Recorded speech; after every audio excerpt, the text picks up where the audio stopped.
Cricket বোর্ডের নির্বাচনে সরকারের যে হস্তক্ষেপ, ক্রীড়া উপদেষ্টা যে সরাসরি তিনি যে হস্তক্ষেপ করেছেন এবং সেটার প্রত্যেকটি প্রমাণ রয়েছে। এবং আমি শুনে অবাক হয়েছি যে ক্রীড়া উপদেষ্টা বিভিন্ন কাউন্সিলরদেরকে ডেকে তিনি নিজে থ্রেট করেছেন যে তিনি কালকে যাতে নির্বাচনে যাতে ভোট করে। ক্রীড়া উপদেষ্টা এই ধরনের আচরণ করবে এবং অনেক কাউন্সিলররাই আমাকে ফোন করে বলেছে যে ভাই আমাদেরকে ডেকে নিয়ে এই ধরনের থ্রেট করছে, যেটা আমরা কখনোই মানে চিন্তাও করি না স্বপ্নে যে এই ধরনের আচরণ করবে। যে ক্রিকেট বোর্ড হচ্ছে বাংলাদেশের সবার, এখানে ক্রিকেট বোর্ড কারো ব্যক্তির না। ক্রীড়া উপদেষ্টা নিজে এই ক্রিকেট বোর্ডকে তার ব্যক্তির করে নিয়েছেন এবং তিনি বলেছেন যে যে কোনো মূল্যে তিনি বুলবুল ভাইকে প্রেসিডেন্ট করবেন। এই যে স্বেচ্ছাচারিতা বা এই যে একদম সরাসরি সরকারি হস্তক্ষেপ, এটা আমরা কখনোই, আমার কাছে মনে হয় না যে বাংলাদেশের ক্রিকেট প্রেমীটা এটা স্বাভাবিকভাবে কখনোই মেনে নিবে। ক্লাব নিয়ে যে একটি ঝামেলা তৈরি হয়েছিল, যেটি আপনাদের গণমাধ্যমেও এসেছিল, সেই 4টি ক্লাব থেকে কিন্তু এখানে 4 জন বোর্ডের ডিরেক্টর এসছে। যে ক্লাবগুলো নিয়ে প্রশ্নবিদ্ধ ছিল, যে ক্লাবগুলো নিয়ে ঝামেলা ছিল, সেই ক্লাবের প্রতিনিধি হয়ে তারা বোর্ডের ডিরেক্টর হয়েছে। এখানেই তো তাদের একটি ঝামেলার জায়গা তৈরি হয়েছে। তারপরে এই ক্রিকেট বোর্ডের যে আমাদের বুলবুল ভাই যে চিঠিকে চ্যালেঞ্জ করে যে যারা ক্রীড়া সংগঠক জেলা ও বিভাগের যারা এটিকে রিড করেছিলেন, সেখানে কিন্তু একটি আইনের একটি প্রক্রিয়া রয়ে গেছে এবং এটি কিন্তু এখন পর্যন্ত নির্বাচন হয়ে গেছে, কিন্তু এটি কিন্তু কোর্ট যেটি রায় দিয়েছে যে হাইকোর্টের ফুল বেঞ্চে শুনানি করে এসে তারপরে এটাকে নতুন করে সিদ্ধান্ত নেওয়া হবে। তার মানে কি, যে হাইকোর্ট যদি রায় দেয় যে না, ওই যে চিঠিকে যদি অবৈধ ঘোষণা করে, তাহলে কিন্তু এই নির্বাচন ব্যবস্থাও কিন্তু বাতিল হয়ে যাবে, যেটি ইতিমধ্যে নির্বাচিত হয়েছে। তো সবকিছু মিলিয়ে আমার কাছে মনে হয় যে এই ধরনের একটি প্রশ্নবিদ্ধ নির্বাচনকে আমরা স্পোর্টসের যারা লোক রয়েছে তারা কখনোই মেনে নিতে পারি না এবং ভবিষ্যতে এটা আমরা মানব না।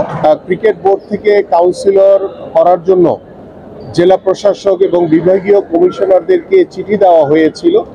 তখন জেলা প্রশাসক এবং বিভাগীয় কমিশনাররা তারা গঠনতন্ত্র অনুযায়ী তারা বিভিন্ন বিভাগ এবং জেলা থেকে তারা কাউন্সিলর পাঠিয়েছিলেন এবং পরবর্তীতে আমরা নির্বাচন কমিশনার গঠন হওয়ার পরে দেখলাম যে 18 তারিখ আমাদের বর্তমান যিনি প্রেসিডেন্ট রয়েছেন বুলবুল ভাই, তিনি একটি চিঠি দিয়ে যে অ্যাডহক কমিটির ভিতর থেকে কাউন্সিলর করতে হবে এবং সেটি আমি যতটুকু জানি যে গঠনতন্ত্র অনুযায়ী জেলা প্রশাসক এবং বিভাগীয় কমিশনার তারা চাইলে তারা ওই অ্যাডহক কমিটি কিংবা বাইরে থেকে দেওয়ার মতো এখতিয়ার তাদের রয়েছে।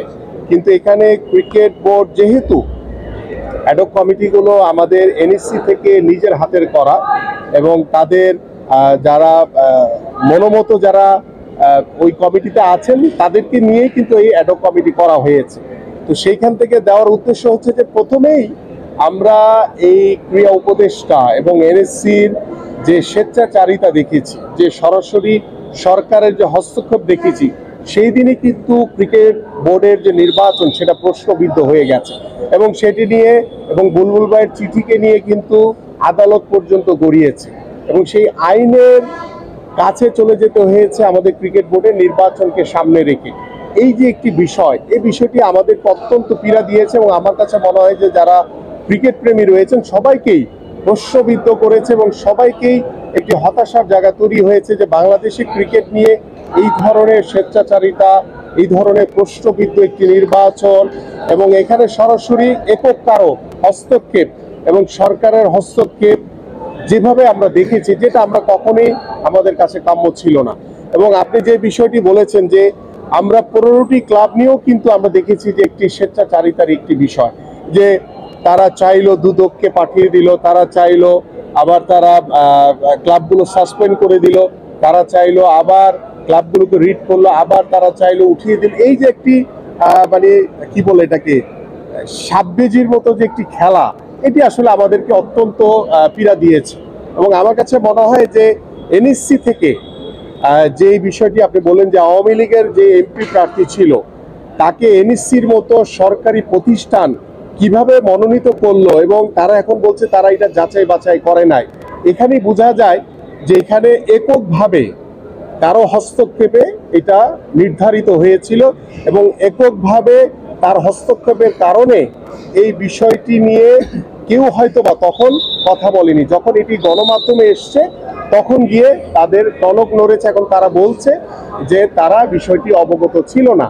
এটা টোটালি আমার কাছে মনে হয়েছে যে তারা একটি মিথ্যাচার করেছে এবং মানে বাংলাদেশের ক্রিকেটকে নিয়ে যেভাবে আমরা চিন্তা করি এবং বাংলাদেশের ক্রিকেটের যে নির্বাচন গিয়ে বাংলাদেশের মানুষ যে প্রত্যাশা করেছিল সেটা পরিপূর্ণভাবে প্রশ্নবিদ্ধ হয়েছে। এবং এই ধরনের একটি প্রশ্নবিদ্ধ নির্বাচন আমার কাছে মনে হয় না যে যারা ক্রিকেট প্রেমী রয়েছেন তারা কখনোই স্বাভাবিকভাবে এটি মেনে নিবে। এবং আমার কাছে যতটুকু তথ্য আছে যে এখানে আর্থিক লেনদেনও হয়েছে, যেটি অত্যন্ত আমাদের কাছে পীড়াদায়ক। যে ক্রিকেটের মতো একটি জায়গায় বোর্ডের ডিরেক্টর হবে, সেখানে যদি আর্থিক লেনদেনের মাধ্যমে ওই বোর্ডের ডিরেক্টর নির্বাচিত করা হয়, তাহলে তাদের হাতে বাংলাদেশের ক্রিকেট কতটুকু ভালো থাকবে এটা নিয়ে আসলে আমার মনে হয় যে আমার মতো সবার ভিতরে একটি শঙ্কা তৈরি হয়েছে। বর্তমানে যারাই মানে তাদের এককভাবে কোনো উইদাউট এনি কম্পিটিশন ছাড়া তারা যেভাবে নির্বাচিত হয়েছে, আমার কাছে মনে হয়েছে যে টোটাল